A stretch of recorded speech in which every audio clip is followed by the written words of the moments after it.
जय हिंद दोस्तों, यूपीएससी हिंदी में आप सबका स्वागत है। तो सुबह सुबह आप लोग को एक वीडियो मिली होगी आई दृष्टि की। वो जो सैंपल दिया था इंग्लिश में आई दृष्टि ने, तो उसका हम लोगों ने उस पर वीडियो बनाया था। तो बहुत सारे ऐसे कमेंट आ रहे थे कि हिंदी में कराइए और हिंदी मीडियम वालों को आप भूल रहे हैं। तो ऐसा बिल्कुल भी नहीं है। जो ध्रुवीकरण कर रहे हैं इसका कि हिंदी और इंग्लिश, तो उस परेशान मत हुई, हम लोग दोनों में कराएंगे। इसके लिए बिल्कुल परेशान मत हुई और आप अपना मैक्सिमम फायदा इसमें सोचिए कि किस वीडियो से कहां से आपको ज्यादा फायदा होगा। हिंदी और इंग्लिश में अपने खुद को मत बांटिए। जो भी बुक आएगी हिंदी में या इंग्लिश में हम लोग सबको कवर कराएंगे। बस ये है कि आपको अपना इनपुट देना है। जैसे हम लोग बना रहे हैं तो उसको शेयर करिए, ज्यादा से ज्यादा लाइक करिए और इन चक्करों में बिल्कुल मत पड़िए कि वीडियो हिंदी में है इंग्लिश में है। हम लोग दोनों मीडियम्स को पढ़ाएंगे। आप वीडियो को एक बार पूरा देखिए।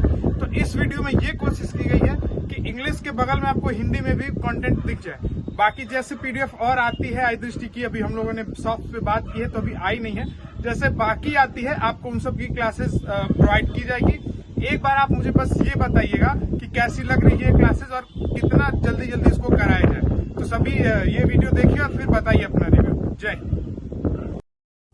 स्वागत है एक बार फिर आपका यूपीएससी हिंदी के स्टडी प्लेटफॉर्म में। तो जहाँ तक हम लोगों ने पहले लेक्चर में पढ़ा है दृष्टि के वन लाइनर, उसी के आगे हम लोग चलेंगे, बिना बकवास के चलेंगे। और यहाँ पर हिंदी मीडियम वालों के लिए हिंदी के टेक्स्ट भी हम लोग ला दिए हैं। थोड़ी बहुत इसमें गलतियाँ हो सकती हैं और पहली बात ये बताना चाहता हूँ कि ये जो पीडीएफ है ये प्रोवाइड नहीं की जाएगी। स्पष्ट रूप से ये बात जान लीजिए। और जो लोग भी लेक्चर देख रहे हैं उन्हें स्प्रेड आउट भी कर दीजिए। आप लोग जाकर के जो घटना चक्र की ऑफिशियल ऐप है उस पे से डाउनलोड कर सकते हैं ई बुक के फॉर्मेट में, ठीक है। या 2 दिन वेट करिए, 2-3 दिन में मैगजीन आ जाएगी तो इन हैंड आपको मिल जाएगी। कोई पीडीएफ प्रोवाइड नहीं किया जाएगा, ठीक है। और एक बात और बताना चाहता हूँ कि देखिए, ना 9 मन तेल होगा ना राधा नाचेगी। तो आपको फोकस करना चाहिए तेल की जगह नाचने पर, ठीक है। तो पढ़ना कैसे है ये डिपेंड करता है कि आप पढ़ना कैसे चाहते हो, क्योंकि बहुत सारे ऐसे यूट्यूब चैनल हैं जो ज्ञान इंग्लिश में देते हैं। बहुत सारी इंग्लिश मूवीज़ लोग देखने जाते हैं। ये वही भारत है जहां पर अभी हाल ही में लॉन्च एक हॉलीवुड मूवी के टिकट नहीं मिल रहे हैं, ठीक है।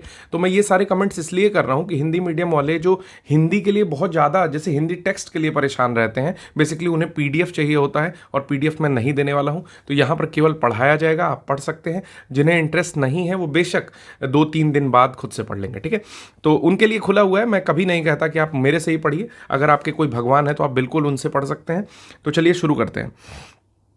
पहला जो वन लाइनर न्यूज है वो है, finance minister Nirmala Sitharaman presented her which number of budget for the fiscal year 2024-25। जुलाई 23 2024 को, मतलब 23 जुलाई 2024 को निर्मला सीतारमन ने अपने किस नंबर के बजट को पेश किया? तो ये उनका 7वां बजट था, ठीक है। 7वां लगातार बजट पेश किया इन्होंने। दूसरा जो है वो क्या है कि Nirmala Sitharaman equalled the record of whom the presenting 6 full budget in a row for. तो 7वीं बार मतलब 6 बार लगातार जो है पेश करके बजट निर्मला सीतारमण ने किसके रिकॉर्ड की बराबरी की थी? तो मोरारजी देसाई के रिकॉर्ड की बराबरी कर दी थी, ठीक है। अगला है कि the finance minister mentioned in the budget the focus of budget on how many caste. तो ऐसी 4 मुख्य चीज़ें हैं, 4 मुख्य जातियां जहां पर लिख रहा है, हालांकि वो कास्ट का डिफरेंट मीनिंग है। तो 4 प्रमुख क्षेत्र हैं जिन पर जो है ध्यान केंद्रित कराया गया है बजट में। तो वो कौन कौन से हैं? तो पहला है गरीब, दैट इज गरीब पुअर, महिलायन यानी कि महिला, युवा और अन्नदाता। तो ये चीज़ याद रखेंगे कि इस तरह की चीज़ों से प्रश्न जरूर पूछता है। और इसमें इस तरह का पूछ सकता है कि निम्न में से कौन सा एक इसमें जाति है या कास्ट है जिस पर वर्तमान बजट में फोकस नहीं किया गया है। तो 4 ऑप्शन में गरीब, महिला, युवा और अन्नदाता की जगह आपका दे देगा जवान। हालांकि किसान होना चाहिए तो किसान की जगह दे देगा जवान, यानी कि जो हमारी मिलिट्री सर्विसेज हैं उन पर, ठीक है।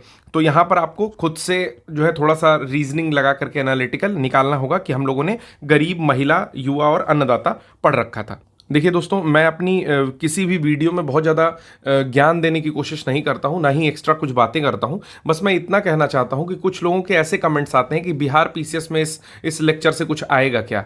तो इन लोगों को मैं साफ स्पष्ट शब्दों में कहना चाहता हूँ कि आप जो है ना, तैयारी छोड़ दीजिए, ठीक है ना। तैयारी और तफरी में बहुत कम फर्क होता है, तो प्लीज़ तैयारी छोड़ दीजिए, क्योंकि आप तफरी कर रहे हो, आपको यही नहीं पता है कि इंडिया की न्यूज़ पढ़ रहे हो, पूरे भारत की आपको न्यूज़ पढ़ाई जा रही है, उसमें बिहार एक स्टेट है मेरे भाई, उसी भारत के अंदर का ही स्टेट है, ठीक है। तो न्यूज़ तो ऑब्वियसली बिहार पीसीएस वाले कोई अमेरिका की न्यूज़ तो सारी पूछेंगे नहीं, ठीक। तो ये इतने बट ऑब्वियस क्वेश्चन भी अगर कोई पूछने लगता है और इतनी मेहनत करके टाइप करते हैं लोग, एक बार टीचर की बड़ाई या कोई अच्छे शब्द बोलने में एक्चुअली हो क्या रहा है ना कि इंटरनेट की दुनिया में ट्रोलिंग बहुत तगड़ी चल रही है, ठीक। तो संस्कार तो रहे नहीं। चलिए अगला प्रश्न यहां पर देखते हैं। The theme of the budget 2024-25 was focus on employment, skilling, MSME and middle class. तो जो बजट का विषय है 2024-25 के, वो है रोजगार, कौशल, एमएसएमई और मध्यम वर्ग। इन्हीं 4 विषयों पर जो है ध्यान केंद्रित किया गया है। The total expenditure in budget estimates 2024-25 is estimated 48,20,512 crore, 48,20,512 crore रुपए का कुल व्यय अनुमान है इस बार बजट का, ठीक है। Out of the total expenditure, total capital expenditure कितना पूंजीगत व्यय है, तो आपका टोटल जो है 7 × 111 यानी कि 11,11,111 यानी कि 11,11,111 करोड़ रुपए टोटल पूंजीगत व्यय या कैपिटल एक्सपेंडिचर के रूप में है। इफेक्टिव कैपिटल एक्सपेंडिचर कितना है, तो 15,01,889 रुपए है, ठीक है। फिर अगला है इन revise estimate 2023-24 the total expenditure was estimated at 44,90,486 crore against the provisional actual financial year 2023-24 was 44,42,542 crore. कह रहा है संशोधित अनुमान जो हम लोग का है उसके हिसाब से 44,90,486 करोड़ रुपए व्यय हुए, जबकि अनुमानित था 44,42,542 करोड़ रुपए व्यय होने के, ठीक। एक बार पीडीएफ भी मैं आपको दिखा देता हूं। ये टोटल जो है 17 पेज की पीडीएफ है, जिसमें से हम लोगों ने कल 6 पेज मतलब आज ही 6 पेज की पीडीएफ जो है पढ़ ली थी। तो स्टार्टिंग में थोड़ा सा बजट का थोड़ा बोरिंग एक पेज है, बाकी चीज़ें बहुत ज़्यादा इंपॉर्टेंट है एग्जामिनेशन के लिए। मुझे लगता है कि अगर 1 लाइनर किसी ने ढंग से 3-4 बार पढ़ लिया, देखिए सीरियसली बता रहा हूँ क्योंकि मैंने इसको बनाया है तो मुझे पता है, और अगर इसको 3-4 बार किसी ने पढ़ लिया बिना भटकाव के, क्योंकि वो आपको भटकाएंगे, वो आपको पढ़ने नहीं देंगे। जो लोग पढ़ चुके हैं वो आपको कभी आगे बढ़ने नहीं देंगे, क्योंकि सीटें लिमिटेड होती हैं। तो जो लोग भी बिना भटकाव के, ये पीडीएफ केवल मतलब जो लेक्चर सीरीज है ये वाली, ठीक है, अगर ये मैराथन होती है मतलब 2-3 घंटे तक जाती है, कोई बड़ी बात नहीं होगी क्योंकि मैं अभी पढ़ाने बैठा हूं। अगर इसको आप 3-4 बार देख लिए तो मैं ये कह सकता हूं कि बाकी जो बुक है ना उसके बराबर तो नहीं, लेकिन उसके कम से कम 30% के रेशियो में इससे प्रश्न पूछे जाएंगे, ठीक है। मतलब अगर टोटल 30 प्रश्न आते हैं तो ये मान के चलिए कि 8 से 9 प्रश्न जो है इस पीडीएफ से आ जाएंगे, ठीक। और ये चीज आप एग्जामिनेशन में खुद देख लोगे, अगर बहुत इधर उधर का प्रश्न नहीं पूछा तो इसी पीडीएफ से आपके प्रश्न आ जाएंगे। चलिए 3-4 दिन वेट करिए, आपकी बुक जो है आपके हाथ में पहुंच जाएगी, और तब तक आप ई बुक खरीद सकते हो घटना चक्र की साइट से। चलो, interest payment account for how much percentage of the total expenditure, कुल व्यय का कितना प्रतिशत ब्याज भुगतान करता है, तो 24% जो है कुल व्यय का ब्याज भुगतान करना होता है, ये भी याद रखेंगे। अगला है the total receipt in 2024-25 are estimated to be 48,20,512, whereas the total receipt other than borrowing is ₹32,07,200। 2024-25 में कुल प्राप्तियों का अनुमान 48,20,512 है, जबकि उधार के अलावा अन्य कुल प्राप्तियां जो है 32,07,200 है। Revised estimates of tax on income, कितना टैक्स लग रहा है आपका, आय पर करों का संशोधित अनुमान कितना है, तो 10,22,325 करोड़ रुपए। तो आय पर करों का अनुमान जो है उसको संशोधित अनुमान आप लोग याद रखिएगा 10,22,325 करोड़ रुपए है। अगला है कि short term capital gains tax on listed equity shares, units of equity mutual funds and REIT InvITs is propose to be increase from 15% to 20%। Directly इसमें दिया हुआ है, तो इसमें कुछ एज 1 लाइनर नहीं है, डायरेक्टली स्टेटमेंट टाइप का है। देख लेते हैं हिंदी में कि सूचीबद्ध इक्विटी शेयरों, इक्विटी म्यूचुअल फंडों और REIT या INVITS की इकाइयों पर अल्पकालिक पूंजीगत लाभ कर को 15% से बढ़ाकर 20% के करने का प्रस्ताव दिया गया है। Long term capital gains tax across all assets category will be levied at 12.5%। तो सभी परिसंपत्तियों श्रेणी में दीर्घकालिक पूंजीगत लाभ कर 12.5% लगाया जाएगा। और इस पर काफ़ी जो है बवाल भी हो रहा था कि परिसंपत्तियों श्रेणी में दीर्घकालिक पूंजीगत लाभ जो है इतना कर 12.5% का मत लगाया जाए। आपने इस पर शॉर्ट्स देखे होंगे अगर ठीक ठाक शॉर्ट्स देखने में इंटरेस्टेड रहते हैं तो। अगली जो न्यूज़ है दोस्तों वो है which tax has been abolished from financial year 2025-26 2025-26 से कौन सा टैक्स जो है अबॉलिश कर दिया जाएगा, ख़त्म कर दिया जाएगा, इसके बारे में बात कर रहा है। तो उस टैक्स का नाम है एंजल टैक्स। ठीक है, तो कौन सा कर समाप्त किया जाएगा 2025-26 से, इसकी घोषणा की गई है। तो एंजल कर जो है उसको समाप्त कर दिया जाएगा। ठीक है, अगला है कि इन 2024-25 the government has estimated a nominal GDP growth of 10.5%, यानी कि 2024-25 में सरकार ने 10.5% की मामूली जीडीपी वृद्धि दर का अनुमान लगाया है। ठीक, तो डायरेक्टली वन लाइनर पे दे दिया है इसको।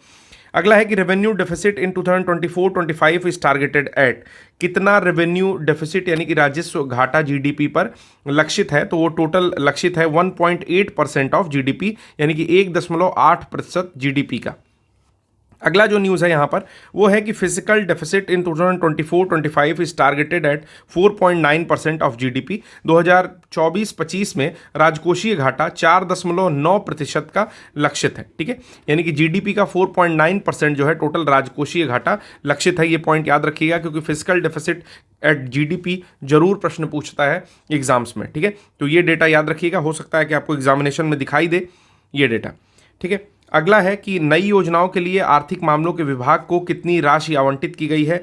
तो नई योजनाओं के लिए आर्थिक मामलों के विभाग को टोटल 62,593 करोड़ रुपए इतनी राशि आवंटित की गई है। ठीक है, तो ये पॉइंट भी याद रखेंगे दोस्तों।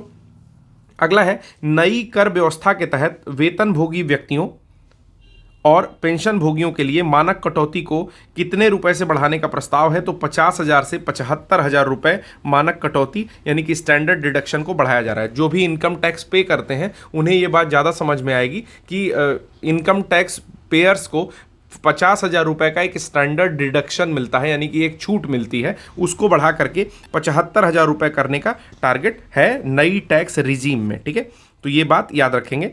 अगला है कि how many schemes with an outlay of rupees 2 lakh crore are proposed in a budget to generate employment for the youth। ऐसी कितनी स्कीम्स हैं जिनके लिए 2 लाख करोड़ रुपए किनारे रखे गए हैं जो कि युवाओं के रोजगार पैदा करने के लिए खर्च किए जाएंगे। तो ऐसी 5 स्कीम्स हैं। ठीक है, देखिए हर जगह हिंदी इंग्लिश वाला सेम नहीं है, कहीं कहीं पर डेटा मिसिंग है, तो उसको हम लोग ठीक करके आगे बढ़ेंगे, या नहीं भी करके बढ़ेंगे तो इंग्लिश में रहता है, बस आप आवाज़ सुनते रहिएगा। ठीक है, और मैं कोशिश कर रहा हूँ कि धीरे धीरे इस चीज़ को कवर किया जाए, भागा ना जाए। तो अगर कहीं तेज़ होता है तो उसके लिए जो है मैं थोड़ा शर्मिंदा हूँ, क्योंकि चीज़ें लाइव नहीं है, रिकॉर्डेड है। और मैं इस समय 12 बज रहा है, तो 12 बजे 12:30 बजे हम लोग इसको रिकॉर्ड कर रहे हैं, 1 बजे के आसपास रिकॉर्ड कर रहे हैं, और आशा करते हैं कि आज शाम में 5 बजे आपको ये चीज़ें मिल जाएंगी। और हो सकता है कि 2.5 घंटे की क्लास हो या फिर 2 घंटे की क्लास हो, जैसा भी होता है। अगली जो न्यूज़ है वो है अमृतसर कोलकाता औद्योगिक गलियारे के साथ गया में एक औद्योगिक नोड विकसित किया जाना है। तो प्रश्न ये पूछेगा कि अमृतसर कोलकाता औद्योगिक गलियारे के साथ कहाँ पर एक औद्योगिक नोड विकसित किया जाना है। तो वो चीज़ गया में है, यानी कि along the Amritsar Kolkata industrial corridor and industrial node is to be developed at Gaya. तो याद रखेंगे कि अमृतसर और कोलकाता वाले औद्योगिक गलियारे के लिए जो औद्योगिक नोड है वो कहाँ विकसित किया जा रहा है, तो गया में विकसित किया जा रहा है। Along the Visakhapatnam Chennai industrial corridor. अब यहाँ पर विशाखापत्तनम और चेन्नई इंडस्ट्रियल कॉरिडोर के लिए जो इंडस्ट्रियल नोड विकसित किया जा रहा है वो कहाँ पर विकसित किया जा रहा है, तो उसका नाम है कोपार्थी। क्या नाम है? कोपार्थी। तो याद रखेंगे कि कोपार्थी में जो है विकसित किया जा रहा है विशाखापत्तनम चेन्नई औद्योगिक गलियारे के सापेक्ष। ठीक है, तो औद्योगिक नोड आपका कोपार्थी में विकसित किया जा रहा है। अगली जो न्यूज़ है वो यहाँ पर है कि अलोंग द हैदराबाद बंगलुरु, अब तीसरा जो इंडस्ट्रियल कॉरिडोर है हैदराबाद बंगलुरु का, उसके लिए जो इंडस्ट्रियल नोड है वो आपका उरवाकल में विकसित किया जा रहा है, तो इसको भी याद रखेंगे। अब मैंने यहाँ पर 3 गलियारे बताए, तो इसको आप एक बार समअप कर सकते हैं कि अमृतसर कोलकाता, एक मैं इसको लिख रहा हूँ, अमृतसर कोलकाता के लिए जो औद्योगिक नोड यानी कि इंडस्ट्रियल नोड है वो कहाँ विकसित किया जा रहा है, तो गया में विकसित किया जा रहा है। दूसरा है आपका विशाखापत्तनम चेन्नई इंडस्ट्रियल कॉरिडोर, ठीक है, एक second, Visakhapatnam Chennai industrial corridor, IC मतलब इंडस्ट्रियल कॉरिडोर, इसके लिए जो इंडस्ट्रियल नोड है वो कहाँ विकसित किया जा रहा है, तो कोपार्थी में विकसित किया जा रहा है, ठीक है। और तीसरा है आपका हैदराबाद बंगलुरु इंडस्ट्रियल कॉरिडोर, तो इसके लिए कहाँ विकसित किया जा रहा है, तो इसके लिए जो आपका इंडस्ट्रियल नोड है वो ओरवाकल में विकसित किया जा रहा है, ठीक है। तो ये तीनों पॉइंट याद रखिएगा, हो सकता है कि कोई एक आपको एग्जामिनेशन में देखने को मिल जाए, आशा ही कर सकते हैं, क्योंकि पेपर तो हम लोग सेट कर नहीं रहे हैं। चलिए अगला है कि power projects including a new 2400 megawatt power plant are to be taken up to a cost of 21,400 crore at, तो कहाँ पर, पीरपेंटी भागलपुर डिस्ट्रिक्ट में जो नए 2400 मेगावाट बिजली संयंत्र सहित बिजली परियोजनाओं को 21,400 करोड़ रुपए की लागत से लगाया जाना है। कहाँ पर लगाया जाना है, तो पीरपेंटी भागलपुर जिले में, ठीक है। समझ में आई न्यूज़ कि 2400 मेगावाट बिजली संयंत्र लग रहा है, 2400 मेगावाट जिसकी क्षमता होगी, और इस परियोजना के लिए 21,400 करोड़ रुपए खर्चे किए जाने हैं। तो कहाँ पर ये लगेगी, तो परपेंटी भागलपुर जिला बिहार में लगने वाली है, ठीक है।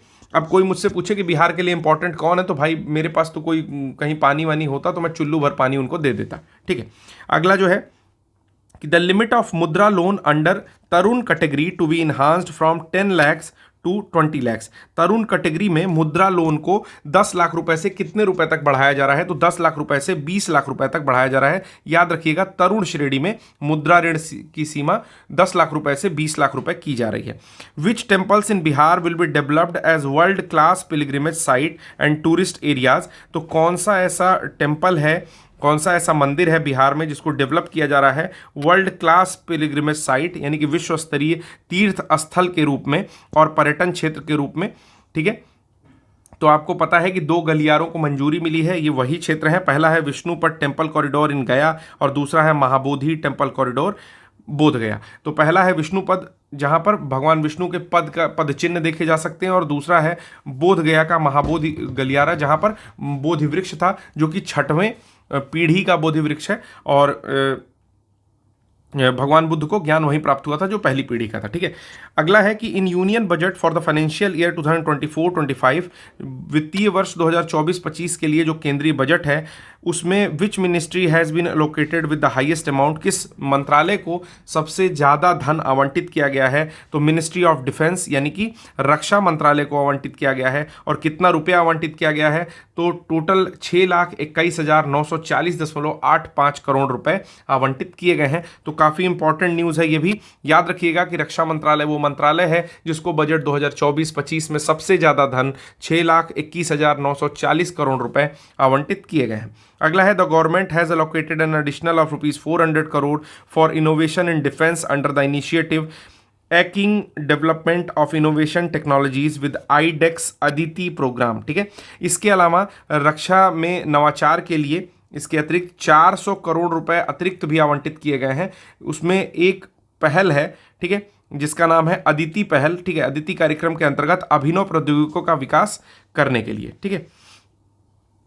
तो अदिति का फुल फॉर्म भी पूछ सकता है, तो याद रखिएगा एसिंग मतलब एस मतलब कि किसी चीज को तेजी देना, development of innovative technologies with iDEX, ठीक है। तो इसका फुल फॉर्म है अदिति का। पूछा जा सकता है कि 400 करोड़ रुपए जो इनोवेशन के लिए दिए गए हैं रक्षा मंत्रालय को, वो किस स्कीम के तहत या किस कार्यक्रम के तहत दिए गए हैं, तो अदिति प्रोग्राम के तहत दिए गए हैं। अगला है for the development of the platform to facilitate the translation of various languages into Hindi and vice versa, union budget has allocated 56 crore to establish Bharatiya Bhasha अनुभाग इंडियन लैंग्वेज डिपार्टमेंट।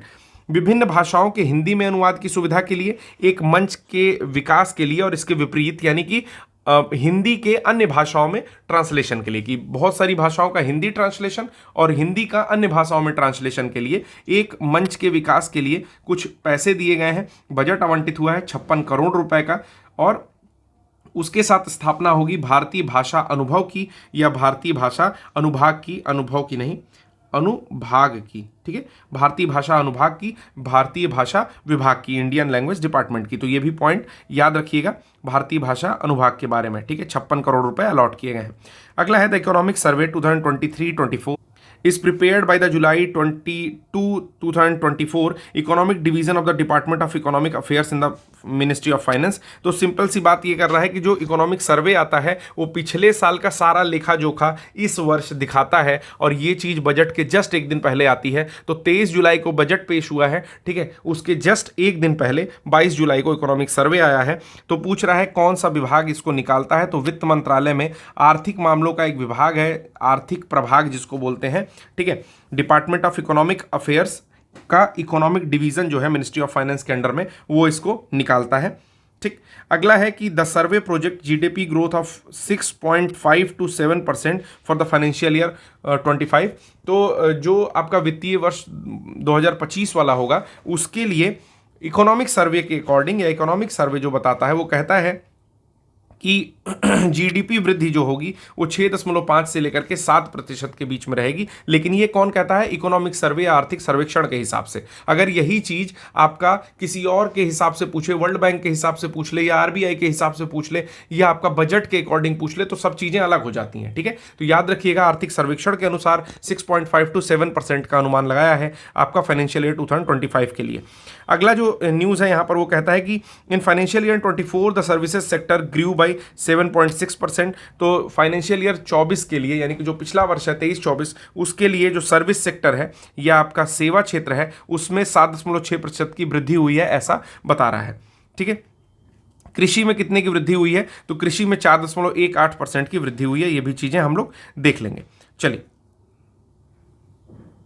चूंकि ये वाली न्यूज ऊपर आ गई है तो देख लेते हैं। ओवर द पास्ट 5 ईयर्स, पिछले 5 वर्षों में agriculture sector has expanded by 4.18%। तो जो कृषि क्षेत्र है वो आपका 1.8% से वृद्धि किया है पिछले 5 वर्षों की अगर बात की जाए तो।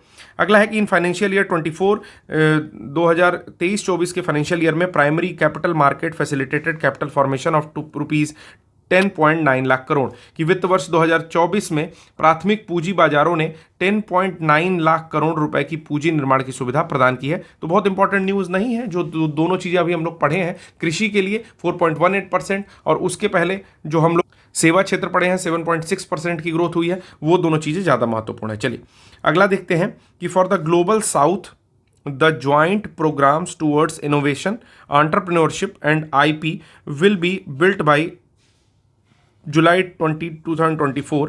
तो क्या हो रहा है? नीति आयोग अटल इनोवेशन मिशन, जिसको एम कहते हैं, and the world intellectual property organisation वीपो की मदद से एक ज्वाइंट प्रोग्राम चल रहा है। कह रहा है वैश्विक दक्षिण के लिए नवाचार, उद्यमिता और आईपी की दिशा में, यानी कि इंटेलेक्चुअल प्रॉपर्टी की दिशा में संयुक्त कार्यक्रम किसके मदद से चल रहा है? तो पहला है नीति आयोग के अटल नवाचार मिशन, जिसको एम बोलते हैं, और विश्व बौद्धिक संपदा संगठन यानी कि वीपो द्वारा बनाए जाएंगे। अगला है according to the GII 2023 report, India has retained which position among 132 economic featured in the GII ranking. तो 40वीं पोजीशन पाया है GII रैंकिंग में भारत 132 अर्थव्यवस्थाओं के बीच में। तो वैश्विक नवाचार सूचकांक मैं यहां पर लिख भी दे रहा हूं, GII क्या है? वैश्विक नवाचार। तब तक लाइक कर दो यार, जब तक लिख रहे हैं तुम लोग भी ना यार, जब एक काम करते हो, चलो लाइक करो। GII क्या बोलते हैं? ग्लोबल इनोवेशन इंडेक्स, यानी कि वैश्विक नवाचार सूचकांक में 132 अर्थव्यवस्थाओं में 40वीं स्थिति है। तो इसको मैं ऐसे रिप्रेजेंट करता हूं 40/132, ठीक है। इस तरह से आप लोग भी रिप्रेजेंट किया करिए, दोनों चीजें एक ही बार में क्लियर हो जाती हैं, ठीक है। विच scheme was launched by Gujarat chief minister? कौन सी स्कीम है जो कि गुजरात चीफ मिनिस्टर, जिनका नाम है भूपेंद्र पटेल, के द्वारा प्रोवाइड की गई है फॉर टेम्पररी प्रोवाइड करने के लिए temporary housing to around 1500 construction worker at a nominal rate of ₹5 per day. तो ₹5 रोज का लेकर के 15,000 निर्माण श्रमिकों को एक सस्ती दर पर या नाम मात्र की दर पर अस्थायी आवास प्रदान किया जाएगा, ठीक है। तो कितने रुपए ले रहे हैं, तो 5 रुपया पर डे ले रहे हैं। और कहाँ की स्कीम है, गुजरात की स्कीम है, बहुत ही इंपॉर्टेंट स्कीम है, तो याद रखिएगा। ठीक है, चलिए अगली जो न्यूज़ है, the chief minister performed the bhoomi pujan of 17 dwelling structures for workers in the cities of Ahmedabad, Gandhinagar, Vadodara and Rajkot. तो मुख्यमंत्री ने अहमदाबाद, गांधीनगर, वडोदरा और राजकोट शहरों में श्रमिकों के लिए 17 आवास संरचनाओं का भूमि पूजन किया है। तो कितनी आवास संरचनाएं हैं, 17 आवास संरचनाएं हैं। कितना रुपया लिया जा रहा है, तो 5 रुपया पर डे का लिया जा रहा है। और अस्थायी रूप से इनको क्या दिया जा रहा है, रहने के लिए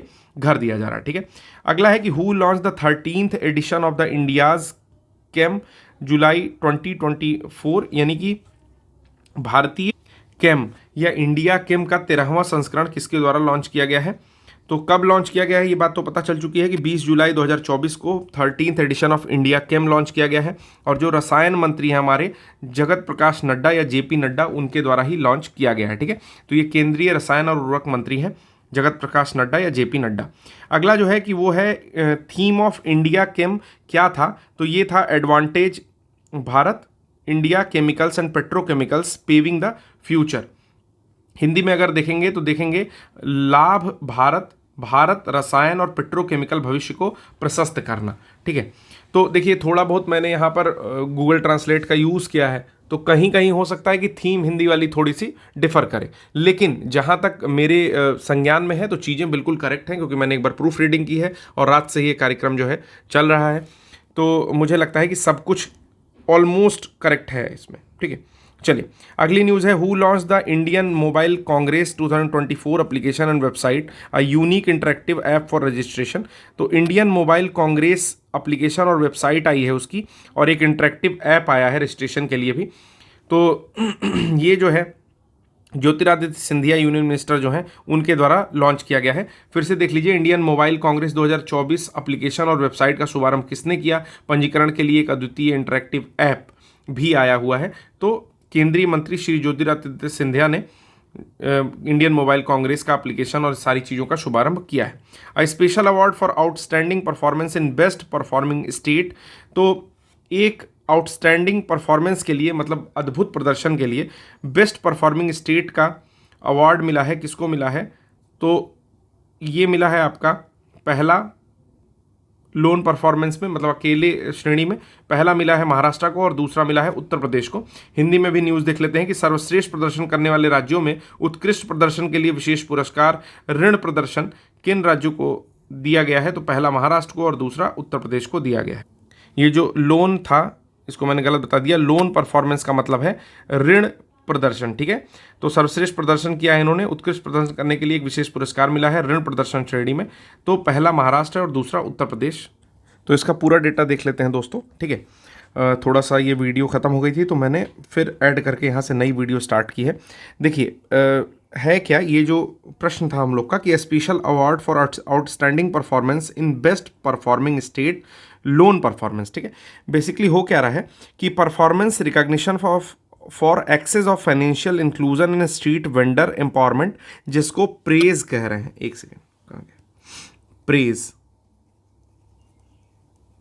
जिसका फुल फॉर्म मैंने अभी आपको बताया है।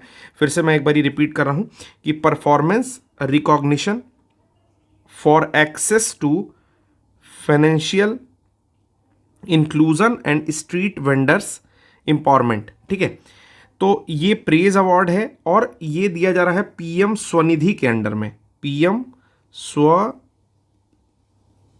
के अंडर में। ठीक है, अब इसमें अगर बड़े स्टेट्स को लेकर के अवार्ड देखा जाए, यानी कि लार्ज स्टेट्स कौन कौन है, तो वो है मध्य प्रदेश, आंध्र प्रदेश और पंजाब।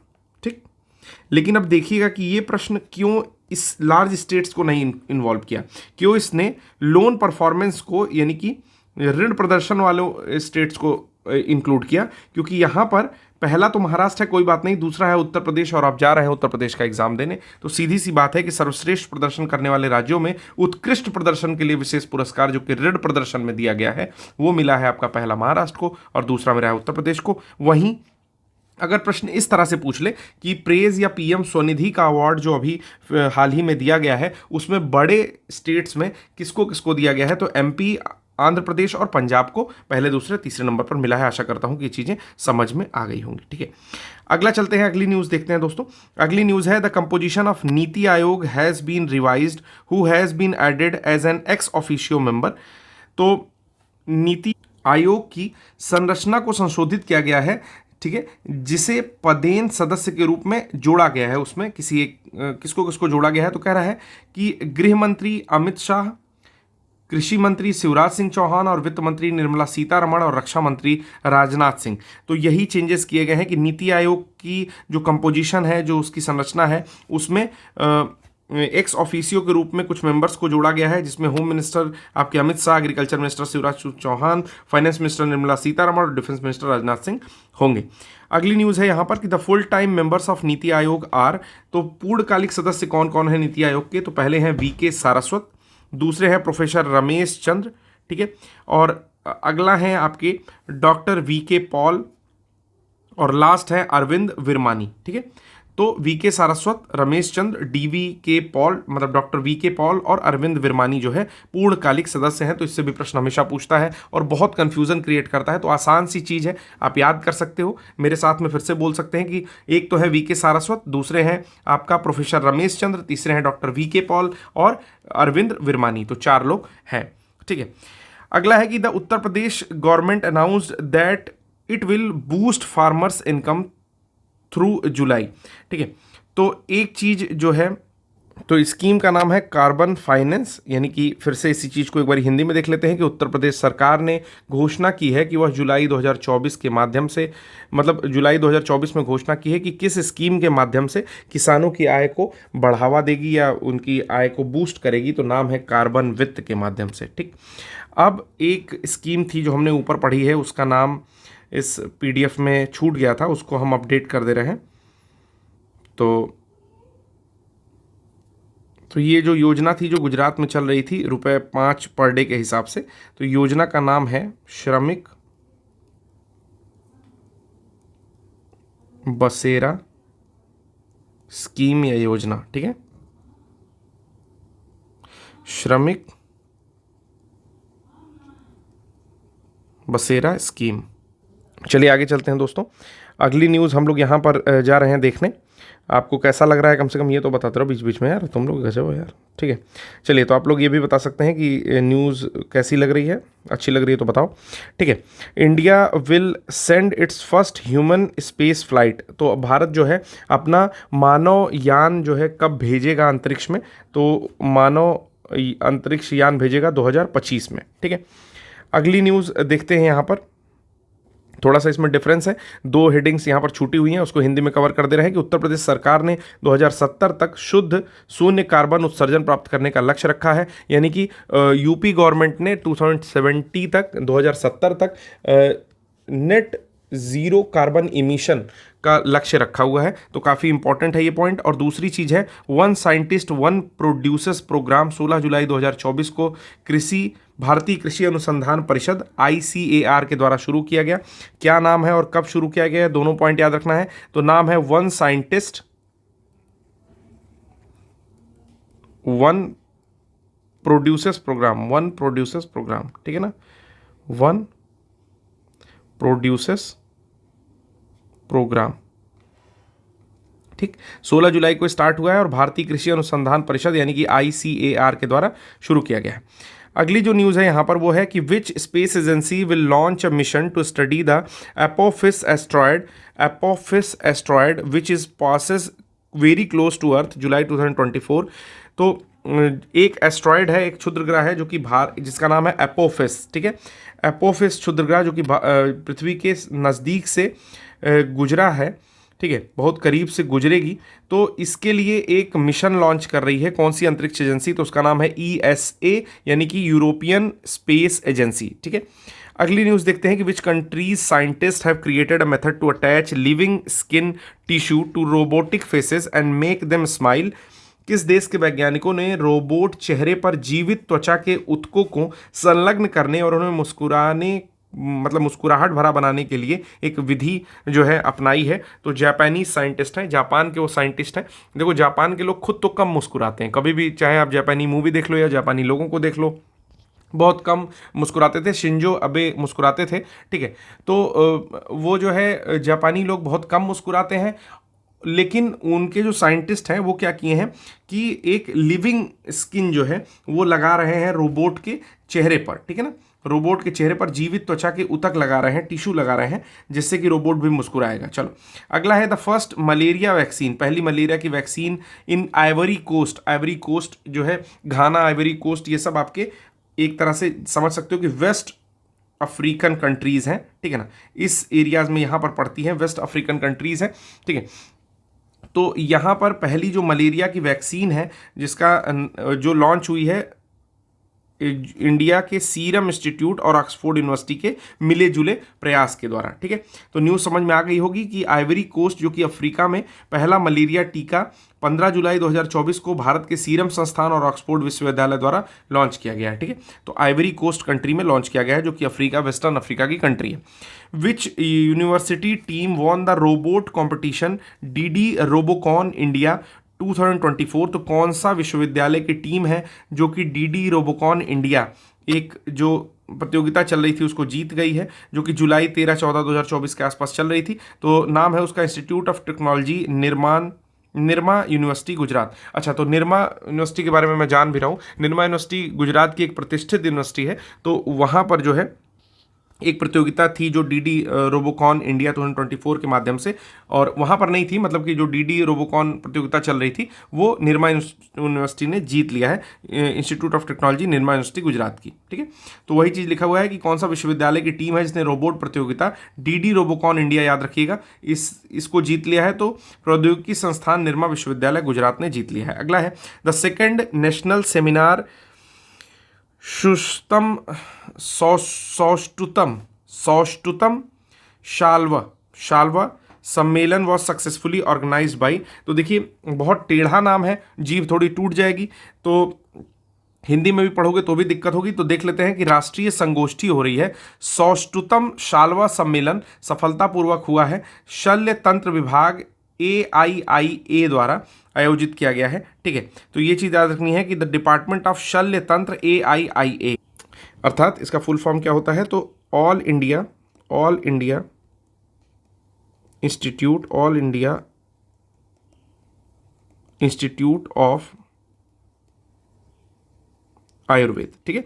तो AII के द्वारा जो है दूसरी राष्ट्रीय संगोष्ठी, जिसका नाम है सष्टुतम शाल्व सम्मेलन, और ये शल्य तंत्र विभाग के द्वारा जो है लॉन्च किया गया है। तो याद रखिएगा दूसरा सेमिनार इसका हुआ है। कोई न्यूज़ छूट तो नहीं रही, ऊपर देख लेते हैं। Who has launched ideas for life initiative? किसने ideas for life initiative launch किया है? तो देखिए आइडियाज़ फॉर लाइफ या लाइफ इनिशिएटिव, जहाँ भी लाइफ दिखाई देगा, ठीक है ना। तो लाइफ स्टाइल फॉर इन्वायरमेंट करके एक स्कीम आई थी, लास्ट ईयर बजट में भी था उसके बारे में। तो ये यूनियन मिनिस्ट्री ऑफ इन्वायरमेंट के द्वारा ही आएगा। तो आइडियाज़ फॉर लाइफ जो है किस मिनिस्ट्री के द्वारा लॉन्च किया गया है, याद रखेंगे, ये जलवायु परिवर्तन मंत्रालय के द्वारा लॉन्च किया गया है, ठीक है। और कौन से व्यक्ति ने लॉन्च किया है? तो जो मंत्री हैं भूपेंद्र यादव, उन्होंने ही इस पहल को, आइडियाज़ फॉर लाइफ पहल को शुरू किया है। काफ़ी इंपॉर्टेंट है एग्जामिनेशन के पॉइंट ऑफ व्यू से, मैं इसमें स्टार मार्क कर रहा हूँ और एक बिटकॉइन बना रहा हूँ, ठीक है। चलिए अगला जो हम लोग का न्यूज़ है वो क्या है कि which organisation has been honoured with the GEEF global water tech award the central water commission. तो किसको GEEF global water tech award से सम्मानित किया गया है? तो गीफ का फुल फॉर्म क्या है ये भी जान लेते हैं, global energy and environment foundation. मैं इसको लिख दे रहा हूँ, global energy and environment foundation, that is called GEEF, ठीक है। तो हिंदी में भी देख लेते हैं कि किस संगठन को GEEF global water tech award से सम्मानित किया गया है। तो CWC केंद्रीय जल आयोग को जो है सम्मानित किया गया है। अगला है global water tech summit 2024 was organised by, किसके द्वारा global water tech summit organise हुई थी? तो गीफ के द्वारा हुई थी, global energy and environment foundation के द्वारा हुई थी, ठीक है। अगला जो है सेम वही चीज़ यहाँ भी लिखा हुआ है कि ग्लोबल वाटर टेक समिट किसके द्वारा ऑर्गेनाइज हुई थी? तो गीफ के द्वारा, यानी कि global energy and environment foundation के द्वारा ऑर्गेनाइज हुई थी। नेक्स्ट न्यूज़ यहाँ पर आती है दोस्तों, नेक्स्ट न्यूज़ का थोड़ा सा कलर वलर चेंज कर लेते हैं, ये वाला कर लेते हैं, ये ठीक है। चलो, which country has launch the climate finance action fund CFAF, किस कंट्री ने लॉन्च किया है? यानी कि जलवायु वित्त कार्यवाही कोष किस देश ने लॉन्च किया 19 जुलाई को? तो अजरबैजान की कैपिटल है बाकू, ठीक है। एक बारी लोकेशन आप उसका देख लीजिएगा। तो अजरबैजान ने लॉन्च किया है आपका climate finance action fund CFAF, तो याद रखिएगा, ठीक है। अगला है कि who has inaugurated national landslide forecasting centre, तो किसने जो है राष्ट्रीय भूस्खलन पूर्वानुमान केंद्र उद्घाटन किया है? देखिए, बहुत सारे अनुमान केंद्र खुलते हैं, लेकिन भूस्खलन पूर्वानुमान केंद्र काफ़ी इंपॉर्टेंट है, क्योंकि भूस्खलन की घटनाएं आप देख रहे हैं कि जोशीमठ, सिक्किम, GLOF यानी कि ग्लेशियल लेक आउटबर्स्ट फ्लड, ये सारी घटनाएं जो है पहाड़ी क्षेत्रों में, हिमालयी शिवालिक के क्षेत्रों में देखी जा रही हैं। तो काफ़ी इंपॉर्टेंट होगा ये एग्जामिनेशन पॉइंट ऑफ व्यू से, राष्ट्रीय भूस्खलन पूर्वानुमान केंद्र। इसका उद्घाटन किसने किया है? तो केंद्रीय कोयला और खान मंत्रालय G किशन रेड्डी ने किया है, ठीक है। अगला आता है regional consultation programme on the science of natural farming was organised at which place, तो कहाँ पर प्राकृतिक खेती के विज्ञान पर क्षेत्रीय परामर्श कार्यक्रम आयोजित किया गया था? तो प्राकृतिक खेती के विज्ञान पर क्षेत्रीय परामर्श कार्यक्रम आपका लखनऊ उत्तर प्रदेश में आयोजित किया गया था, ठीक है। चलिए एक सेकंड दोस्तों, थोड़ा सा छोटा ही कर ले रहा हूँ, ठीक है। चलिए, आशा करता हूँ कि दिखाई दे रहा होगा, हालांकि टेक्स्ट थोड़ा छोटा हो गया है, मैं उसके लिए माफ़ी चाहूँगा, लेकिन फिर भी अगर आप लोग कहीं लाइब्रेरी में पढ़ रहे हो या इंटरनेट होगा तो आप लोग ठीक ठाक देख सकते हो। और जो लोग अभी देखने में प्रॉब्लम हो रही है या फिर उनको टेक्स्ट उतने क्लियर नहीं दिखाई दे रहे हैं, प्लीज़ उनसे अनुरोध है हाथ जोड़ करके कि वो जो है वीडियोस को डाउनलोड कर लें, ठीक है। डाउनलोड में टाइम लगेगा और उसके बाद फिर वीडियो को प्रॉपरली देख लेंगे, ठीक है। चलिए, या फिर अगर वो भी नहीं होता, अगर साइज बड़ी हो जा रही है, मान लीजिए इन केस अगर लेक्चर ज़्यादा बड़ा हो जाता है, तो आप लोग एक काम करिए कि बस आवाज़ सुन लीजिए, आवाज़ से भी आपको उतना ही लाभ होगा। जैसे जो भी महिलाएं हैं या लड़कियां हैं, अगर वो चाय बना रही हैं, खाना बना रही हैं या किसी भी घर के काम में व्यस्त हैं, तो ऑडियो मोड पर इसको लगा करके ईयरफोन में या स्पीकर पर आप सुन सकते हैं। अगर लड़के लोग हैं जो ऑफिस में काम करते हैं, तो वो अपनी गाड़ी में या अपनी बाइक पर भी, बट बाइक पर उतना उचित नहीं है, ठीक है, कार में आप सुन सकते हो ऑडियो मोड में, या अगर आप गाने सुनने के शौकीन हो तो भी सुन सकते हो। बाकी लोग जो लाइब्रेरी ज्वाइन किए और फुल टाइम प्रिपरेशन कर रहे हैं, वो लोग इस वीडियो को देख भी सकते हैं और सुन भी सकते हैं, ठीक है। तो थोड़ा बहुत जो भी असुविधा है उसके लिए मुझे बहुत खेद है। चलिए, अगली जो न्यूज़ है वो मैं बताया था कि नेशनल लैंडस्लाइड फोरकास्टिंग सेंटर किसने इनॉग्रेट किया? तो G किशन रेड्डी, जो कि कोल और माइंस के मिनिस्टर हैं। अगला न्यूज़ भी हम लोग पढ़ चुके हैं कि regional consultation programme on the science of natural farming कहाँ पर ऑर्गेनाइज किया गया? क्षेत्रीय परामर्श कार्यक्रम, ये लखनऊ में किया गया। फिर अगली जो न्यूज़ है वो है कि which team has 9th edition of women's won cricket Asia cup, कौन सी टीम ने महिला एशिया कप जीता है? ठीक है, 9वां एडिशन जो हुआ था, मतलब ये श्रीलंका ने जीता है। और किसको हराया है ये इंपॉर्टेंट है, तो इसने जो है भारत को हराया है, तो ये भी चीज़ याद रखिएगा, डिफीटेड इंडिया। मुझे लगता है कि जीतने से ज़्यादा हारने पर जो है ज़्यादा फोकस कर लीजिएगा, क्योंकि महिला क्रिकेट टीम एशिया कप में फाइनल में हार गई है, ठीक है। लोगों को लग रहा था कि वो जीत जाएगी, लेकिन वो हार गई है। और किससे हारी है? तो श्रीलंका से हारी है, और 8 विकेट, यानी कि बुरी तरह हारी है, ठीक है। एक रिकॉर्ड कह सकते हो कि हार है ये, ठीक है।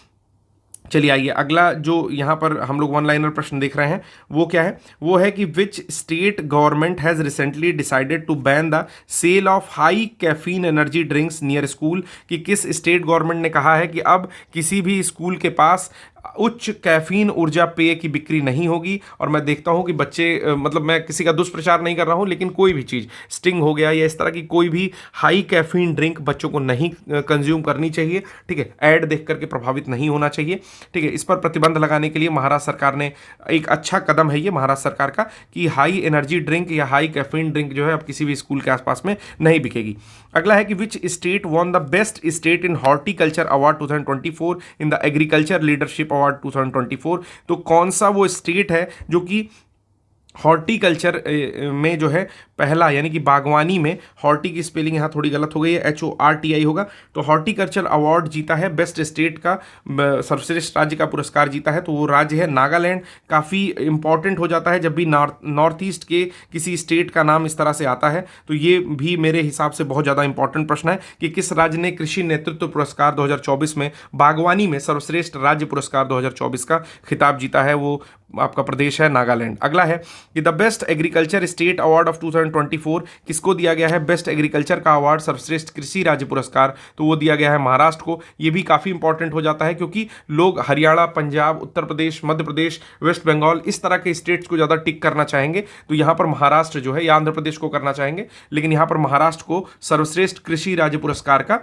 इनाम मिल चुका है। ठीक है, अगला है according to the data release by the income tax department the net direct tax collection, ठीक है, for the financial year 2024-25 rose to कितने रुपए से बढ़ गया है अगर वित्त वर्ष 2024-25 की शुद्ध प्रत्यक्ष कर संग्रह की बात की जाए इनकम टैक्स में। ठीक है, तो ये जो है टोटल 5.7 लाख करोड़ रुपए हो गया है। 5.7 लाख करोड़ रुपए हो गया है। क्षेत्र विशिष्ट, क्षेत्र अज्ञेय और ऋण वैकल्पिक निवेश कोष निवेश के माध्यम से स्टार्टअप और कृषि उद्यमियों का समर्थन करने के लिए सरकार ने कौन सी योजना शुरू की है? अच्छा ठीक है, 2 इसमें मिल गया, कोई बात नहीं। यहां से जो है अगली न्यूज़ है, मैं इसको जो है अंडरलाइन कर देता हूं। यहां से अगली न्यूज़ है, ये अगली न्यूज़ है दोस्तों। ठीक है, कहीं कहीं टेक्निकल टीम से गलती हो जाती है। तो एग्रीश्योर न्यूज़ को लेकर के यहां पर जो है क्विज है। तो चलिए यहां से न्यूज में फिर से अंडरलाइन कर रहा हूं, आप ध्यान दीजिएगा। कह रहा है टू सपोर्ट स्टार्टअप्स, स्टार्टअप्स को सपोर्ट करने के लिए, एंड एग्रीप्रेन्योर्स, यानी कि जैसे एंटरप्रेन्योर होता है उसी तरह एग्रीकल्चर के क्षेत्र में अगर आप एक उद्यमिता करोगे तो उसको बोलते हैं एग्रीप्रेन्योर। एग्रीप्रेन्योर्स थ्रू सेक्टर स्पेसिफिक, क्षेत्र विशेष या सेक्टर एग्नोस्टिक। ठीक है, सेक्टर एग्नोस्टिक का मतलब क्या होगा यहाँ पर?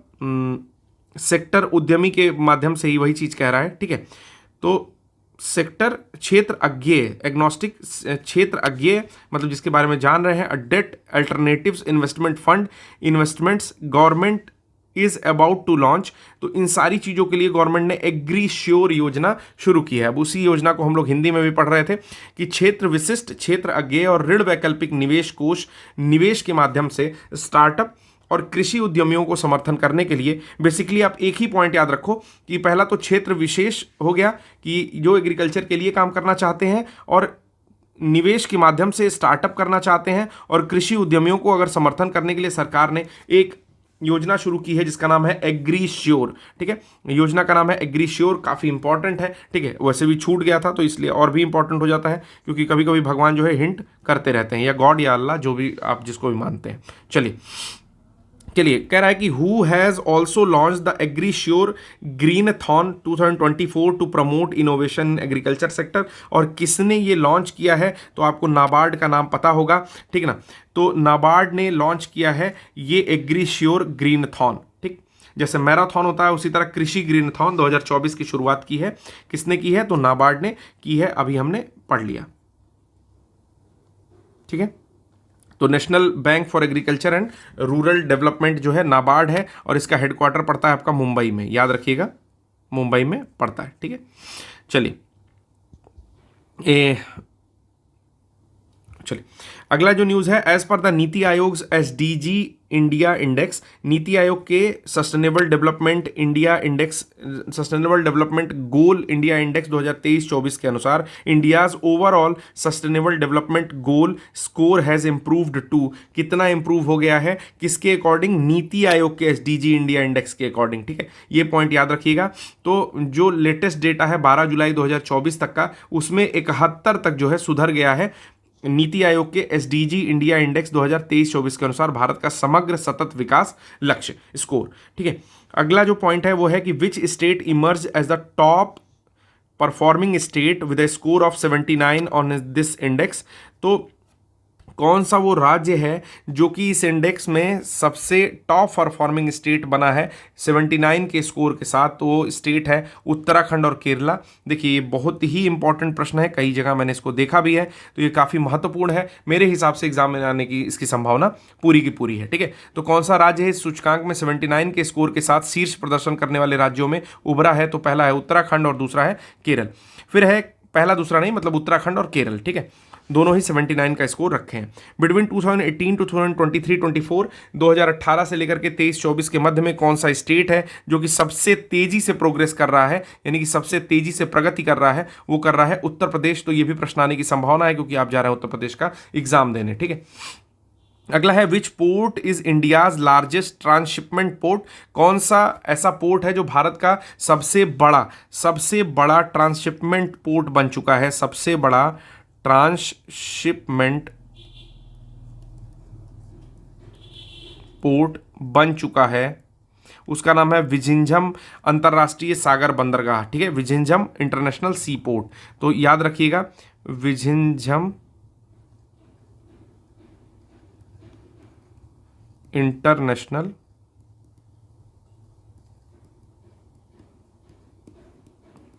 सी पोर्ट। ठीक है, क्या लिखा रहा है यार।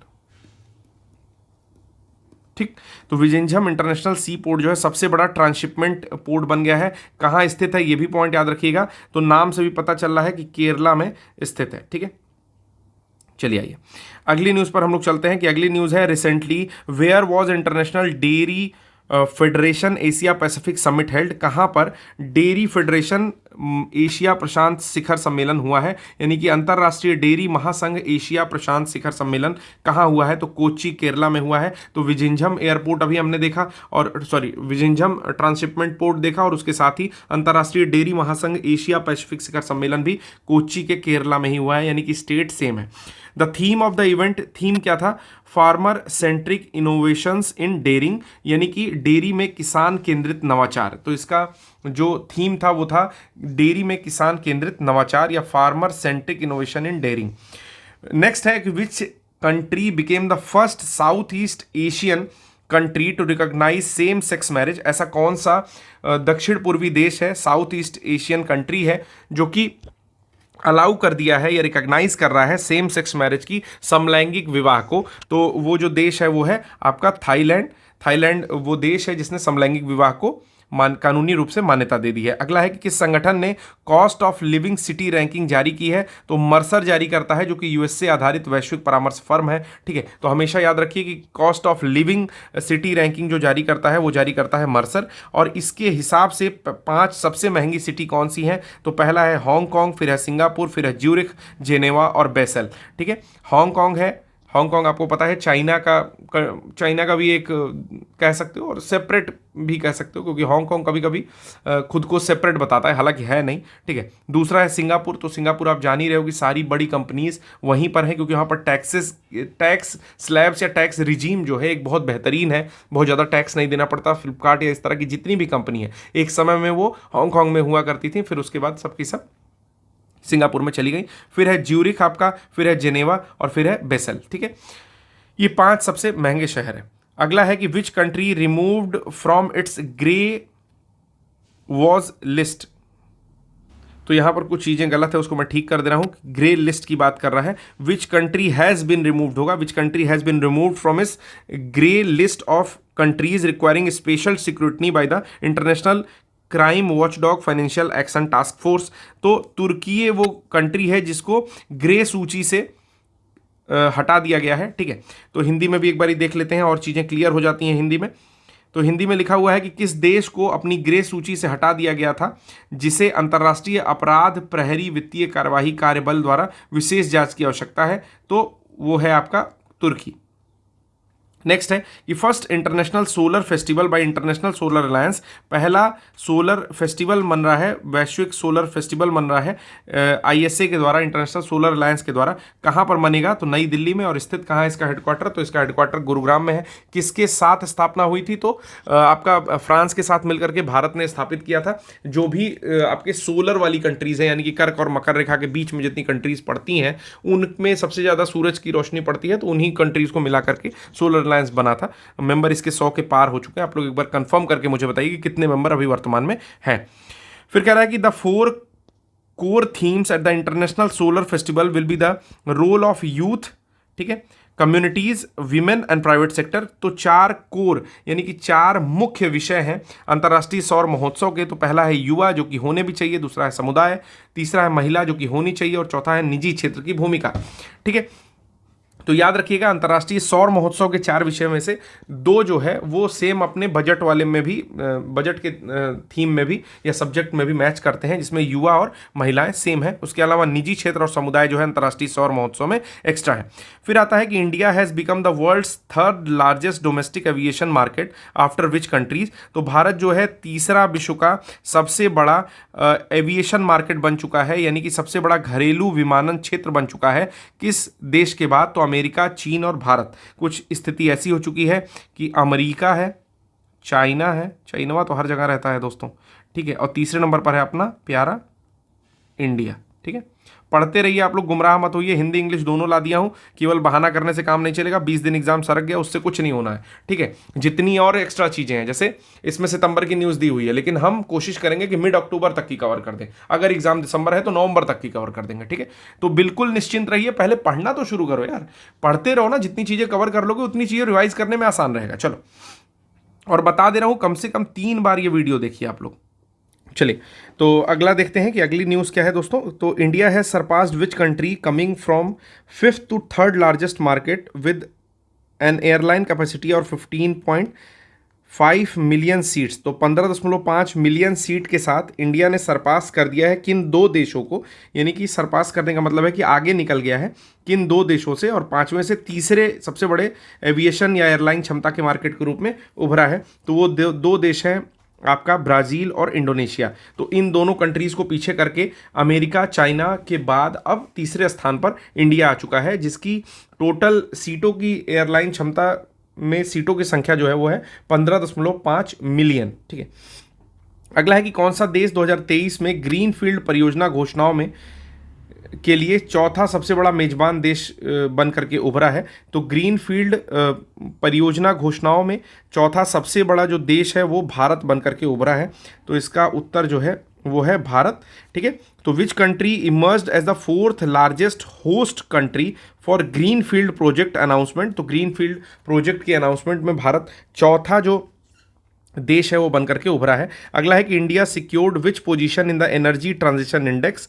एनर्जी ट्रांजिशन इंडेक्स में इंडिया जो है चौथी रैंक रखा है। तो एनर्जी ट्रांजिशन इंडेक्स यानी कि ऊर्जा संक्रमण सूचकांक में विश्व में भारत जो है 63वां रैंक हासिल किया है। Which company has become the world's most valuable company. तो एनवीडिया कभी कभार आप गेम खेलते होगे तो उसमें एनवीडिया का बना हुआ गेम होता है, या कभी कभार जो आपका ग्राफिक कार्ड होता है ये जो है एनवीडिया का बना हुआ होता है। तो ये सबसे मूल्यवान कंपनी बन गई है, ठीक है, एनवीडिया। ये पॉइंट याद रखेंगे, क्योंकि अगर इसमें एप्पल और माइक्रोसॉफ्ट का ऑप्शन देता है तो शायद लोग थोड़े कंफ्यूज हो जाएं। तो एनवीडिया दुनिया की सबसे मूल्यवान कंपनी बन गई है। अगला है कि recently union cabinet has approved the development of Lal Bahadur Shastri international airport. कहाँ पर बन रहा है लाल बहादुर शास्त्री इंटरनेशनल एयरपोर्ट? तो वाराणसी में लाल बहादुर शास्त्री अंतर्राष्ट्रीय हवाई अड्डे के विकास को मंजूरी मिली है, ठीक है, जो वाराणसी में बन रहा है। फिर अगला जो न्यूज़ है वो है किस राज्य ने अधिकतम पवन ऊर्जा स्थापित क्षमता के लिए, ये कहीं जो है कुछ न्यूज़ गलत हो गई है, तो मैं एक बारी कंफर्म करना चाहूँगा, ठीक है। तो इसको पॉज करते हैं इस वाली न्यूज़ को, और इसको हम लोग बाद में देखेंगे, ठीक, इस न्यूज़ को बाद में देख लेंगे अभी। अगला न्यूज़ पढ़ते हैं कि artificial intelligence readiness index AIPI dashboard was released by, मतलब किसके द्वारा रिलीज़ किया जाता है? Artificial intelligence readiness index AIPI जिसको बोल रहा है, ये रिलीज़ किया जाता है आपके IMF यानी कि इंटरनेशनल मॉनेटरी फंड के द्वारा। तो वही चीज़ सेम हिंदी में भी लिखी हुई है। क्या लिखा हुआ है कि artificial intelligence readiness index dashboard किसके द्वारा जारी किया गया? तो अंतर्राष्ट्रीय मुद्रा कोष के द्वारा जारी किया गया है, ठीक है। अगला जो न्यूज़ है यहाँ पर कि economy country with the highest rating, कौन सी कंट्री है उच्चतम रेटिंग वाली अर्थव्यवस्था की, तो वो है सिंगापुर, जिसकी रेटिंग है 0.80। ठीक है, तो which country has the highest economic rating, तो उस कंट्री का नाम है आपका सिंगापुर। ठीक है, तो ये पॉइंट याद रखेंगे। टोटल कितनी कंट्रीज़ में भारत की रैंक कितनी है, तो इस तरह की 174 कंट्रीज़ में भारत की रैंक है 72वीं। ठीक है, तो यानी कि भारत जो है इकोनॉमिक रेटिंग में 72nd नंबर पर है, यानी कि 72वें नंबर पर है 174 देशों में। ठीक है, तो ये पॉइंट भी आप याद रखेंगे। चलिए अगला जो न्यूज़ है वो है India at which rank as consumer and producer of tobacco in the world, कि भारत विश्व में किस नंबर का प्रोड्यूसर है और कंज्यूमर है तंबाकू का। तो भारत जो है वो दूसरे नंबर का प्रोड्यूसर है और कंज्यूमर है, उत्पादक भी है और आपका उपभोक्ता भी है।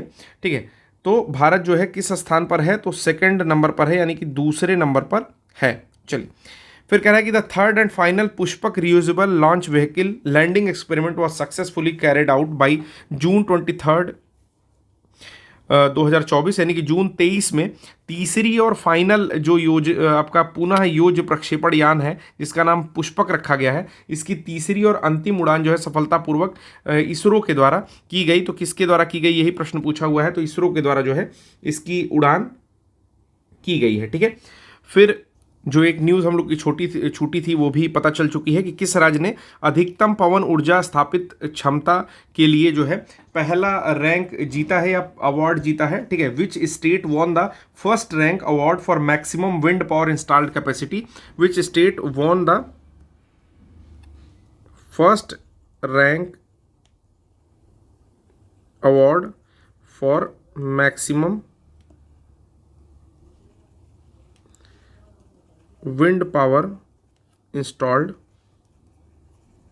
कैपेसिटी। तो राज्य का नाम जान जाइए, राज्य का नाम है गुजरात। ठीक है, बाकी चीज़ें डिलीट कर देता हूँ। राज्य का नाम है गुजरात, जिसने अधिकतम पवन ऊर्जा स्थापित क्षमता के लिए पहला अवार्ड जीता है। चलिए अगला जो न्यूज़ हम लोग यहाँ पर देखने जा रहे हैं वो है आपका who release India's first joint doctrine for cyber space operation, किसने जो है ज्वाइंट संयुक्त सिद्धांत किसने जारी किया है साइबर स्पेस ऑपरेशन को लेकर के, तो सीडीएस अपने जो अनिल चौहान है उन्होंने पहला ज्वाइंट डॉक्ट्रिन या संयुक्त सिद्धांत जारी किया है साइबर स्पेस ऑपरेशन को लेकर के। India will be which number of country to launch its own deep sea mission, चौथे नंबर का भारत जो है वो देश है जिसने अपना डीप सी मिशन लॉन्च किया है या गहरे सागर मिशन की शुरुआत की है। तो भारत छठवां देश है। इस तरह के प्रश्न भी पूछे जाने की संभावना बहुत ज़्यादा होती है, तो मैं इसको भी जो है टिक कर रहा हूँ, आने की संभावना इस प्रश्न के भी ज़्यादा है। Which countries have their own deep ocean mission, कितनी कंट्रीज़ हैं जिनका स्वयं का गहरे महासागर का मिशन जो है वो स्वयं का है, तो ये कुल मिलाकर के कंट्रीज़ हैं। पहला यूएसए, दूसरा है रशिया, तीसरा है चाइना, चौथा है फ्रांस और पांचवा है जापान, और भी छठवां कौन बन गया है, तो अपना प्यारा भारत देश जो है वो डीप सी मिशन में कामयाब हो चुका है।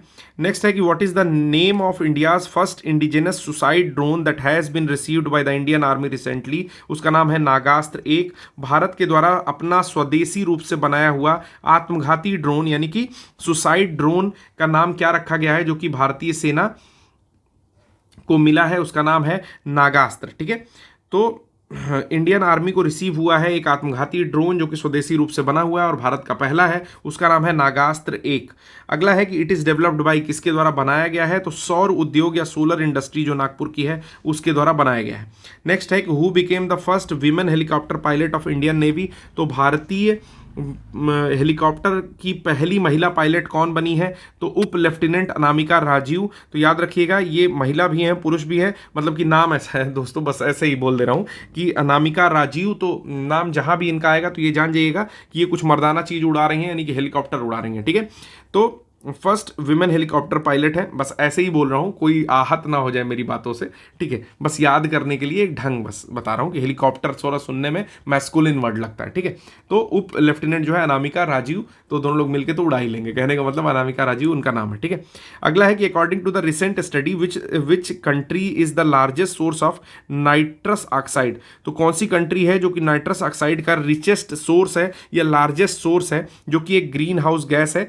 तो 2020 में घोषित हुई थी। ठीक है, तो ये जो है चीन है जो कि 16% नाइट्रस ऑक्साइड का उत्पादन करती है और इसको लाफिंग गैस भी कहते हैं। ठीक है, लाफिंग गैस भी कहते हैं। और ये एक आपकी ग्रीन हाउस गैस है। ठीक है, ग्रीन हाउस गैस है। इसके बाद कौन है? इसके बाद आपका देश है भारत। तो दूसरा N2O का सबसे बड़ा उत्पादक कौन देश है, रिलीज कौन करता है? तो इंडिया जो है दूसरे नंबर पर रिलीज करता है। ठीक है, फिर अगला आता है कि new tiger reserve was announce to be set up in Uttar Pradesh at which place. एक नया टाइगर रिजर्व भारत में बन रहा है। इसके पहले आपको पता है कि रानीपुर बना था, ठीक है, चित्रकूट में जो कि था। और इसके बाद एक और बन रहा है जिसका नाम है सुहेलवा वन्यजीव अभयारण्य, SWS। ठीक है, सुहेलवा वाइल्ड लाइफ सेंचुरी यानी कि सुहेलवा वन्य जीव अभयारण्य में एक नया टाइगर रिजर्व स्थापित करने की घोषणा की गई है जून में। फिर कह रहा है कि Suhelwa wild life sanctuary is located in the districts of Shravasti, Balrampur और गोंडा। तो आपको पता है कि बलरामपुर और श्रावस्ती की अगर लोकेशन आप लोग देखोगे तो नेपाल से बिल्कुल सटा हुआ है। और गोंडा, इन 3 जगह पर जो है श्रावस्ती, बलरामपुर और गोंडा में जो है सुहेलवा वन्यजीव अभयारण्य फैला हुआ है और उसी को जो है टाइगर रिजर्व में बदला जाएगा या बनाया जाएगा। ठीक है, which century will become the second home for cheetahs in India. ऐसा कौन सा अभयारण्य है जो कि चीता के लिए दूसरा घर बन के उभरा है after the Kuno national park? Kuno national park के बाद तो वो है Gandhi Sagar wild life sanctuary. याद रखिएगा, गांधी सागर वन्य जीव अभयारण्य जो है वो दूसरा घर बन के उभरा है आपका कूनो नेशनल पार्क के बाद से चीता के लिए। ठीक है, तो चीतों के लिए जो है घर बन के कौन उभरा है? चिट्टा लिख दिया है। चीता के लिए दूसरा घर बन के उभरा है आपका Gandhi Sagar wild life sanctuary. चलिए कुछ काम आप लोग भी करिए, जिसको मालूम है वो तुरंत कमेंट बॉक्स में बताओ कि Gandhi Sagar wild life sanctuary किस स्टेट में है, किस राज्य में स्थित है। ठीक है, क्योंकि कूनो जो है वो आपका MP में स्थित है। ठीक है, चलिए अगला देखते हैं कि the theme of 2024 world environment day was. तो 2024 की वर्ल्ड एनवायरनमेंट डे यानी कि विश्व पर्यावरण दिवस की थीम क्या थी? हमारी भूमि के नारे के तहत भूमि बहाली, मरुस्थलीकरण और सूखा लचीलापन हमारा भविष्य। ठीक, तो हिंदी में थोड़ा सा कंफ्यूजन है, इंग्लिश में बिल्कुल क्लियर है, देख लेते हैं। कह रहा है लैंड रिस्टोरेशन यानी कि जो भूमि की बहाली। ठीक है, डिजर्टिफिकेशन मरुस्थलीकरण, एंड ड्रॉट यानी कि सूखा, रेजिलियंस अंडर स्लोगन। तो एक स्लोगन के अंदर आवर लैंड आवर फ्यूचर, हमारी भूमि हमारा भविष्य के अंतर्गत जो है, इस नारे के अंतर्गत भूमि की बहाली करना, मरुस्थलीकरण रोकना और सूखे से जो है लड़ना, यही जो है हमारा इस बार का पर्यावरण दिवस का थीम है। ठीक है, अगला जो न्यूज़ है यहाँ पर वो है कि which 2 bird sanctuary of Bihar have been officially added to the global list of wetlands of international importance under the Ramsar convention. तो रामसर कन्वेंशन के अंडर में 2 वेटलैंड जो है बिहार की शामिल हुई हैं, उनका नाम क्या है? तो नागी और नकटी बर्ड सेंचुरी यानी कि नागी और नकटी पक्षी अभयारण्य जो है इसको जोड़ा गया है। ठीक है, अभी वर्तमान में कितने आपके रामसर साइट्स हो चुके हैं इंडिया में? तो 85 हो चुके हैं, 3 और जोड़े गए हैं इसके बाद से। ठीक है, वो भी अभी आगे आने पर बता दूंगा। या आप लोग अगर जुलाई अगस्त का नहीं देखे हो तो मेरा सजेशन है कि जुलाई अगस्त वाली न्यूज़ जाकर के देख लेना। 2 तमिलनाडु का है और एक किसी और प्लेस का, अभी एग्जैक्टली नहीं याद आ रहा है। 3 वाइल्ड लाइफ सेंचुरी और जोड़े गए हैं। ठीक है, फिर आता है the Bonn climate change conference was organised at which place. तो बॉन क्लाइमेट चेंज जो जलवायु परिवर्तन सम्मेलन है बॉन का, किस स्थान पर आयोजित किया गया था? तो बॉन जर्मनी में किया गया था। ठीक है, फिर अगला आता है कि who has been elected as a new president of Indian professional golf tour team of India. तो PGTI यानी कि president of Indian professional golf tour team of India किसको लॉन्च किया गया है? तो cricket legend and passion amateur golfer Kapil Dev जो है, उनको, शौकिया गोल्फर हैं ये। ठीक है, कपिल देव को भारतीय व्यावसायिक गोल्फ टूर ऑफ इंडिया के नए अध्यक्ष के रूप में चुना गया। ठीक है, तो काफी ट्रिकी प्रश्न हो सकता है इसके बारे में प्रश्न पूछ लिया जाए, क्योंकि कपिल देव खेल मतलब शौक में गोल्फ खेलने के शौकीन थे, जिनको भारतीय व्यावसायिक गोल्फ टूर ऑफ इंडिया में अध्यक्ष के पद पर नामित कर दिया गया है। तो 3-4 ऑप्शन और दे देगा, टाइगर वुड का ऑप्शन दे देगा। तो सब लोग मैक्सिमम लोग टाइगर वुड से, इस तरह की लोगों को, जो लोग प्रोफेशनल गोल्फ खेलते हैं एक्चुअली, उनको आप लोग टिक करके चले आओगे। ठीक है, चलो अगला है कि हु रिसीव्ड द हिंदी साहित्य भारती अवार्ड 2024। जून में दिया गया है, कृष्णा पारेख को दिया गया है, जो कि एक renowned leading Mumbai police counter terrorism unit force 1 की व्यक्ति हैं, यानी कि हिंदी साहित्य भारती पुरस्कार किसको मिला है, तो कृष्णा प्रकाश को मिला है, जो कि मुंबई पुलिस की आतंकवाद विरोधी इकाई फोर्स 1 का नेतृत्व करने के लिए प्रसिद्ध है। नाम याद रखिएगा, हिंदी साहित्य भारती का पुरस्कार है और मिला है कृष्णा प्रकाश को, जो कि मुंबई पुलिस की आतंकवादी विरोधी इकाई फोर्स 1 का नेतृत्व करने के लिए ये प्रसिद्ध है। अगला है कि the department of school education, ministry of education, government of India signed an MOU with which organisation to develop an institutional framework for Rashtriya e Pustakalaya national book trust under the aegis of department of higher education, ministry of education. ठीक है, इसको भी बता दे रहा हूं मैं आपको, English वालों को समझ में आ गया होगा, फिर भी एक बार इंग्लिश में पहले पढ़ रहा हूँ, ठीक है, फिर से हिंदी में पढ़ूंगा समझा के कि the department of school education, जो भी स्कूल शिक्षा विभाग है, मिनिस्ट्री ऑफ एजुकेशन यानी कि शिक्षा मंत्रालय है, गवर्नमेंट ऑफ इंडिया का, भारत सरकार का, उसने एक MOU साइन किया है, मेमोरेंडम ऑफ अंडरस्टैंडिंग साइन किया है विद विच ऑर्गेनाइजेशन, किस ऑर्गेनाइजेशन के साथ, और डेवलप करने के लिए क्या चीज, institutional framework for Rashtriya e पुस्तकालय, यानी कि राष्ट्रीय ई पुस्तकालय के लिए एक संस्थागत ढांचा विकसित करने के लिए, मतलब संस्थाओं में एक ई पुस्तकालय हो या ई लाइब्रेरी हो, इस तरह का ढांचा विकसित करने के लिए जो शिक्षा मंत्रालय है, शिक्षा विभाग है, उसने किसके साथ अभी एक MOU या मेमोरेंडम ऑफ अंडरस्टैंडिंग किया है, तो NBT के साथ किया है, नेशनल बुक ट्रस्ट के साथ किया है, ठीक है, under the aegis of department of higher education and ministry of education. उसके साथ ही तो लेक्चर को बहुत बड़ा नहीं करेंगे, ठीक है, 3-4 लेक्चर में इसको कवर करेंगे, तो ये यहीं पर हम लोग खत्म कर रहे हैं।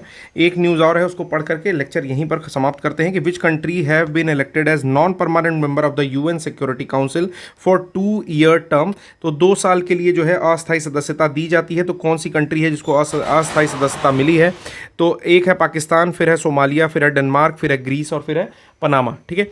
तो ये कुछ कंट्रीज़ हैं जो कि नॉन परमानेंट मेंबर्स के तौर पर इनको चुना गया है, गैर अस्थायी सदस्यों के रूप में चुना गया है यूनाइटेड नेशन में, ठीक है, 2 साल की अवधि के लिए, 2 वर्ष की अवधि के लिए। तो नाम है पाकिस्तान, पाकिस्तान का नाम याद कर लीजिए, फिर है सोमालिया, सोमालिया के सारे लुटेरे होते हैं, फिर है डेनमार्क, अच्छी कंट्री है, फिर है ग्रीस, ये भी ठीक कंट्री है, और पनामा, पनामा थोड़ी बीच की कंट्री है, ठीक भी कह सकते हो, ठीक है, और नहीं भी कह सकते हो, तो ठीक ही कंट्री है। तो 2 गुंडा कंट्री है और बाकी जो है सामान्य कंट्रीज़ हैं। डेनमार्क जो सबसे 1 नंबर कंट्री है, ठीक है, ऊपर स्कैंडिनेवियन कंट्रीज़ में डेनमार्क को गिना जाता है, ठीक है, और उसके बाद आता है ग्रीस और पनामा, ठीक। तो आज के लिए बस, अभी इस लेक्चर के लिए बस इतना ही। लेक्चर 2 में आप लोग इतनी चीज़ें देखेंगे, इसके बाद की चीज़ों को भी हम लोग जल्दी से जल्दी कवर करेंगे। और मैं आपको बता रहा हूँ, कोई गारंटी तो नहीं दे सकता यार, क्योंकि पेपर मैंने नहीं सेट कर रखा है, लेकिन इतना बता रहा हूँ कि 8 से 9 प्रश्न, ठीक है, 8 से 9 प्रश्न डायरेक्टली इस PDF से और इस लेक्चर सीरीज से आएगा। PDF प्रोवाइड नहीं की जाएगी, कई बार बोल चुका हूँ। जो लोग नहीं देखेंगे वो लोग भद्दे कमेंट्स कर देंगे कि सर PDF दे दीजिए, वो रोते रहेंगे दिन भर, उनको देखने से कोई मतलब है नहीं, वो PDF जीवी हैं, PDF जुटाते हैं, ठीक है। तो लेक्चर देखिए, कई बार देखिए, ये भी बता रहा हूँ, चीज़ें रट जाएंगी। 3-4 दिन में बुक आपके हाथ में होगी, आप पढ़ोगे तो बिल्कुल हवा हो जाएगा, ठीक है। जब तक लोग शुरू करेंगे तब तक हम खत्म कर चुके होंगे। चलिए आज के लिए बस इतना ही, धन्यवाद।